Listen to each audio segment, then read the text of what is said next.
So we are asking people in these organizations in Poland about what is missing on the market, what kind of C-level positions are the hardest to fill, why, what are they looking for at candidates. And I think it will be a very interesting research project, and we will have very interesting results. We already have the first couple of people answered, and I already can, of course, look into the results, and I also already see certain amount of first priorities or first tendencies in the answering.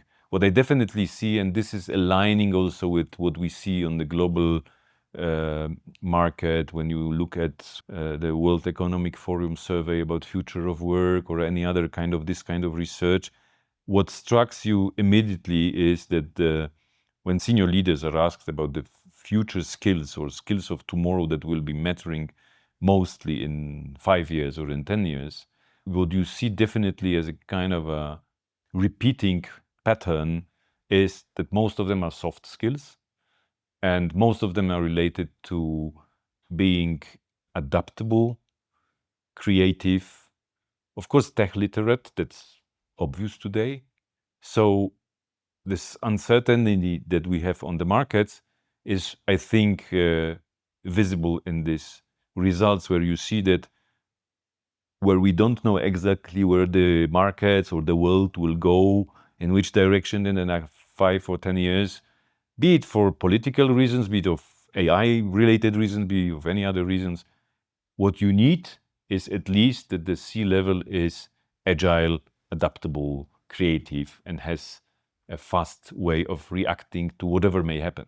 So this is something that is visible, and this is something which I think is exactly something very visible also on the Polish market. What I can add on top of that, which is maybe a little bit a different perspective, is that we work not only, of course, but with probably the biggest majority of our assignments we have, be it in executive search recruitment projects or in executive advisory or leadership advisory, is that we see that international expansion is one of the very big important topics. So companies are thinking about how can I grow, and companies, for example, in the Polish market cannot grow anymore that easy on the market because, let's say, the economy is like saturated with their services or their products. So what they do is, of course,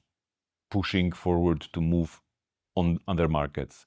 And there is where they mostly have issues with finding the right people. And it's, as you know, because all the other industries and other markets in the world have already done it, it's not always very smart and clever to send an expat to run a company from Poland to another country. You need to find somebody on site there, and they very often tend not to know how to do it. And there is where they come to us. There is where they come to us also because we are part of Horton. And there is where they ask us, okay, how can you help us? So, and of course, the major tendencies are the same. The skills that are needed are, as we mentioned before, but there is an additional picture of this or a context of this. How will this leader get our company up and running in this given country and grow it from maybe zero or from maybe something that we already achieved to a much higher level. So there is this kind of strategic thinking required, this kind of business development, of course, but also the understanding of cultural differences between countries and markets. I think this is something that is very much visible as well today, because our clients are usually growing and expanding internationally.